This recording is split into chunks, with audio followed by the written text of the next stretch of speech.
Hello ಸ್ನೇಹಿತರೆ, ನಮಸ್ತೆ. Knowledge ಗುರು YouTube ಚಾನಲ್ಗೆ ನಿಮಗೆಲ್ಲರಿಗೂ ಸ್ವಾಗತ.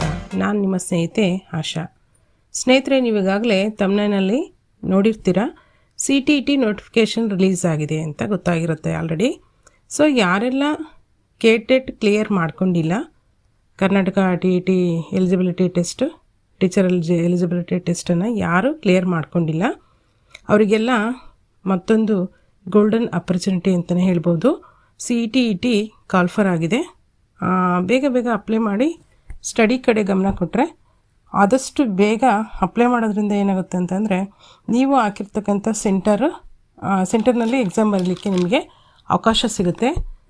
ಇಫ್ ಇನ್ ಕೇಸ್ ಏನಾದರೂ ನೀವು ಲೇಟಾಗಿ ಹಾಕಿದ್ರಿ ಅಂದರೆ ಏನಾಗುತ್ತೆ ಅಂದರೆ, ಬೇರೆ ಬೇರೆ ಕಡೆ ನಿಮ್ಮ ಒಂದು ಎಕ್ಸಾಮ್ ಸೆಂಟರ್ಸು ಬದಲಾವಣೆ ಆಗುವಂಥ ಚಾನ್ಸಸ್ ಇರುತ್ತೆ. ಸೊ ಹಾಗಾಗಿ ನೀವೇನಾದರೂ ಕ್ಲಿಯರ್ ಮಾಡ್ಕೋಬೇಕು ಅಂತ ಆಸೆ ಇದ್ದರೆ, KTET ಆಗಿಲ್ಲ ಅಂದರೆ CTET ಮಾಡ್ಕೋಬೇಕು ಅನ್ನೋದಾಗಿದ್ದರೆ ಅಪ್ಲೈ ಮಾಡ್ಬೋದು.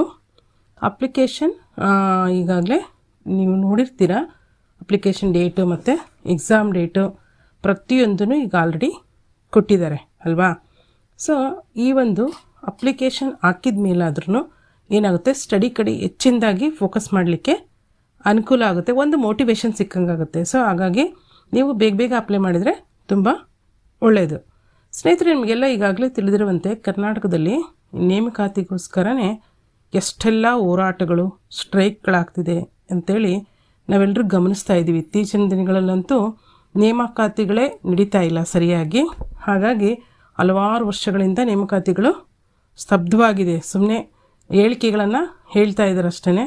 ಸೊ ಯಾವುದೇ ನೇಮಕಾತಿಗಳು ಸರಿಯಾಗಿ ನಡೀತಿಲ್ಲ. ಸೊ ಹಾಗಾಗಿ ಅನೇಕ ನಿಸ್ವಾರ್ಥ ಜೀವಿಗಳು ಹೋರಾಟಗಳನ್ನು, ಸ್ಟ್ರೈಕ್ಗಳನ್ನು ಮಾಡ್ತಾ ಬಂದಿದ್ದಾರೆ. ಅವರೆಲ್ಲರ ಪ್ರತಿಫಲವಾಗಿ ನಮಗೆ, ಅವರೆಲ್ಲರ ಶ್ರಮದ ಫಲವಾಗಿ ನಮಗೆ ನೇಮಕಾತಿಗಳು ಆರಂಭ ಆಗುತ್ತೆ. ಅದೇ ಒಂದು ಹೋಪ್ನಿಂದ ನಾವೇನು ಮಾಡಬೇಕು, ನಮ್ಮ ಒಂದು ಸ್ಟಡಿ ಮೇಲೆ ಫೋಕಸ್ ಮಾಡಬೇಕಾಗುತ್ತೆ. ಸೊ ಫ್ರೆಂಡ್ಸ್, ಯಾರೆಲ್ಲ KTET ಆಗಿಲ್ಲ ಅಥವಾ KTET ಆಗಿದ್ದು CTET ಮಾಡ್ಕೋಬೇಕು ಅಂತ ಅಂದ್ಕೊಂಡಿದ್ದೀರೋ ಅವರೆಲ್ಲ ನೀವು ಆದಷ್ಟು ಬೇಗ CTETಗೆ ಅಪ್ಲಿಕೇಶನ್ ಹಾಕಿ. ಅಷ್ಟೇ ಅಲ್ಲ, ಇರ್ತಕ್ಕಂಥ 3.5 ತಿಂಗಳನ್ನು ಸರಿಯಾಗಿ ನೀಟಾಗಿ ಪ್ಲ್ಯಾನ್ ಮಾಡಿಕೊಂಡು, ಟೈಮ್ ಟೇಬಲ್ ಹಾಕ್ಕೊಂಡು ನೀಟಾಗಿ ಕನ್ಸಿಸ್ಟೆನ್ಸಿಯಾಗಿ ಸ್ಟಡಿ ಮಾಡಿ ಅಂತ ಹೇಳ್ತಾ ಬನ್ನಿ. ಹಾಗಾದರೆ CTET ಅಪ್ಲಿಕೇಶನ್ ಹಾಕುವಂಥ ಡೇಟ್ಗಳು ಎಲ್ಲಿಂದ ಆರಂಭ ಆಗಿದೆ ಮತ್ತು ಎಕ್ಸಾಮ್ ಡೇಟ್ಗಳು ಏನೇನಿದೆ ಅಂತೇಳಿ ಗಮನಿಸ್ತಾ ಹೋಗೋಣ. CTET ಅಪ್ಲಿಕೇಶನ್ ಹಾಕುವಂಥ ಒಂದು ದಿನಾಂಕ ಬಂದುಬಿಟ್ಟು ಇದೇ ಮೇ ತಿಂಗಳಿಂದ ಮೇ 11ನೇ ತಾರೀಕಿನಿಂದ ಸ್ಟಾರ್ಟ್ ಆಗಿದೆ. ಇದೇ ಮೇ ತಿಂಗಳು 11ನೇ ತಾರೀಕಿನಿಂದ ಆರಂಭ ಆಗಿದೆ.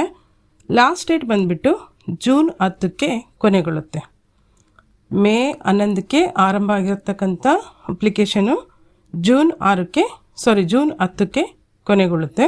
ನೀವು ಅಷ್ಟರೊಳಗಡೆ ನಿಮ್ಮ ಒಂದು ರೆಕಾರ್ಡ್ಸ್ಗಳನ್ನು ಕಂಪ್ಲೀಟಾಗಿ ರೆಡಿ ಮಾಡ್ಕೊಂಡು ಇಟ್ಕೊಂಡು ಬೇಗ ಬೇಗ ಅಪ್ಲಿಕೇಶನ್ ಹಾಕೋದಕ್ಕೆ ಆರಂಭ ಮಾಡಿ. ಅಪ್ಲಿಕೇಶನಲ್ಲಿ ಏನಾದರೂ ನಿಮಗೆ ದೋಷಗಳಿದ್ದರೆ, ಏನಾದರೂ ಕರೆಕ್ಷನ್ ಮಾಡಬೇಕಂದ್ರೆ ಅದಕ್ಕೂ ಕೂಡ ಡೇಟ್ ಕೊಡಲಾಗಿದೆ.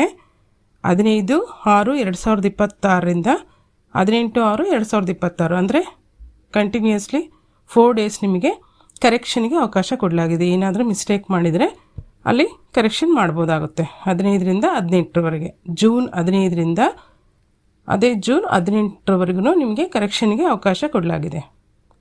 ನೆಕ್ಸ್ಟು, ಅಡ್ಮಿಟ್ ಕಾರ್ಡ್ ಯಾವಾಗ ಡೌನ್ಲೋಡ್ ಮಾಡ್ಕೋಬೋದು ಅಂತಂದರೆ, ನಿಮ್ಮ ಎಕ್ಸಾಮ್ನ 2 ಡೇಸ್ ಬಿಫೋರ್, ನಿಮ್ಮ ಒಂದು ಎಕ್ಸಾಮ್ಗಿಂತ 2 ದಿನ ಮುಂಚಿತವಾಗಿ ಅಡ್ಮಿಟ್ ಕಾರ್ಡನ್ನು ಡೌನ್ಲೋಡ್ ಮಾಡಿಟ್ಕೊಳ್ಬೋದು. ಹಾಗಾದರೆ ಎಕ್ಸಾಮ್ ಡೇಟ್ ಯಾವಾಗ ಅಂತ ನೋಡೋದಾದರೆ 6/9/2026 ಸಂಡೇ ಬರುತ್ತೆ. ಯಾವಾಗ? ಸೆಪ್ಟೆಂಬರ್ 6ನೇ ತಾರೀಕು, ಇದೇ ಇಯರಲ್ಲಿ ಸೆಪ್ಟೆಂಬರ್ 6ನೇ ತಾರೀಕು ಸಂಡೇ ಎಕ್ಸಾಮನ್ನು ಕಾಲ್ಫರ್ ಮಾಡಿದ್ದಾರೆ. ಸೊ ಹಾಗಾಗಿ ನಿಮಗೆ ಇನ್ನೊಂದು ಟೆಂಟೇಟಿವ್ ಡೇಟನ್ನು ಕೂಡ ಕೊಟ್ಟಿದ್ದಾರೆ. ಅದಕ್ಕೆ ರಿಸಲ್ಟಿಗೆ, CTET ರಿಸಲ್ಟನ್ನು ಕೂಡ ಅಕ್ಟೋಬರಲ್ಲಿ, ಅದೇ ನೆಕ್ಸ್ಟ್ ಮಂತಲ್ಲೇ, ಸೆಪ್ಟೆಂಬರ್ಗೆ ಎಕ್ಸಾಮ್ ಆಗುತ್ತೆ, ಅಕ್ಟೋಬರಲ್ಲೇ ಟೆಂಟೇಟಿವ್ ಆಗಿ ಒಂದು ಅಕ್ಟೋಬರ್ ಡೇಟನ್ನು ಕೊಟ್ಟಿದ್ದಾರೆ. ಆ ಒಂದು ಅಕ್ಟೋಬರ್ ಮಂತಲ್ಲೇ ಆಸುಪಾಸಿನಲ್ಲಿ ನಿಮಗೆ ರಿಸಲ್ಟ್ ಕೂಡ ಸಿಗುತ್ತೆ. If in case the number of candidates increase, the examination may be also be conducted on 5th September 2026 Saturday. ನಮಗೆ ಈಗಾಗಲೇ ಯಾರು ಲಾಸ್ಟ್ ಇಯರ್ ಎಕ್ಸಾಮ್ ಬರೆದಿರ್ತೀರಲ್ವ, ಲಾಸ್ಟ್ ಫೆಬ್ರವರಿಯಲ್ಲಿ ಈ ಇಯರಲ್ಲೇ ಫೆಬ್ರವರಿ ನಡೆದಂಥ ಒಂದು ಎಕ್ಸಾಮಲ್ಲಿ 8th ಕೊಟ್ಟಿದ್ದರು, February 8th. But number of applicant ಜಾಸ್ತಿ ಆಗಿದ್ದರಿಂದ ಏನಾಯಿತು, ಜಾಸ್ತಿ ಕ್ಯಾಂಡಿಡೇಟ್ ಅಪ್ಲೈ ಮಾಡಿದ್ರಿಂದ 7th ಎಕ್ಸಾಮ್ ಮಾಡಿ ಮತ್ತು 8th ಎಕ್ಸಾಮ್ ಮಾಡಿದರು. ಟೋಟಲಿ 2 days ಎಕ್ಸಾಮ್ ನಡೀತು CTET. ಸೊ ಅದೇ ರೀತಿ ಆಗ್ಬೋದು ಅಂತೇಳಿ ಕೊಟ್ಟಿದ್ದಾರೆ. ಇದು ಒಂದು ನಿಮ್ಮ ಒಂದು ತಲೆಯಲ್ಲಿರಲಿ. ಬರೀ ಈ ಒಂದು ಡೇಟ್ ಅಷ್ಟೇ ನೆನ್ಪಿಟ್ಕೊಬೇಡ್ರಿ. ಯಾವುದು September 6 ಅಂತ ಅಷ್ಟೇ ಅಲ್ಲ, September 5th ಎಕ್ಸಾಮ್ ನಿಮ್ಮದು ಬರ್ಬೋದು. ನೀವು ನಿಮ್ದು ಯಾವ ಪೇಪರ್ ಫಸ್ಟ್ ಅಥವಾ ಪೇಪರ್ ಸೆಕೆಂಡ್ ನೋಡಿಕೊಂಡು ನಿಮ್ಮ ಒಂದು ಡೇಟ್ಗಳನ್ನು ಕನ್ಫರ್ಮೇಷನ್ ಮಾಡ್ಕೊಂಡಿರ್ರಿ.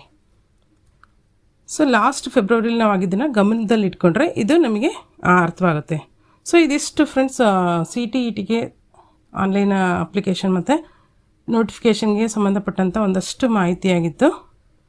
ಕೊನೆಯಲ್ಲೊಂದು ಮಾತು, ನಿದ್ರೆ ಮಾಡುವಾಗ ಕಾಣುವಂಥ ಕನಸು ಕನಸಲ್ಲ, ನಿಮ್ಮನ್ನು ನಿದ್ರಿಸಲು ಬಿಡದಿರುವುದೇ ನಿಜವಾದ ಕನಸು ಅಂತೇಳಿ APJ ಅಬ್ದುಲ್ ಕಲಾಂ ಅವರ ಒಂದು ಮಾತಿನೊಂದಿಗೆ ಈ ಒಂದು ವಿಡಿಯೋನ ಎಂಡ್ ಮಾಡ್ತಾ ಇದ್ದೀನಿ. ಪ್ಲೀಸ್ ಎಲ್ಲರೂ ಚಾನಲ್ನ ಲೈಕ್ ಮಾಡಿ, ಶೇರ್ ಮಾಡಿ, ಮತ್ತು ಏನಾದರೂ ಡೌಟ್ಸ್ ಇದ್ದರೆ ಕಮೆಂಟ್ಸ್ ಮಾಡಿ. ಹಾಗೆ ಇನ್ನು ಮುಂದಿನ ಒಂದು ವಿಡಿಯೋಗಳಿಗಾಗಿ ನೆಕ್ಸ್ಟ್ ಒಂದು ವಿಡಿಯೋಗಳನ್ನು ಗಮನಿಸ್ತಾ ಹೋಗೋಣ. ಏನಾದರೂ ಡೌಟ್ಸ್ ಇದ್ದರೆ ಅದನ್ನು ಕಮೆಂಟ್ಸ್ ಮಾಡಿ ಅಂತ ಹೇಳ್ತಾ ವಿಡಿಯೋ ವಾಚ್ ಮಾಡಿದಂಥ ಎಲ್ರಿಗೂ ಧನ್ಯವಾದಗಳು. ಜೈ ಹಿಂದ್, ಜೈ ಕರ್ನಾಟಕ ಮಾತೆ.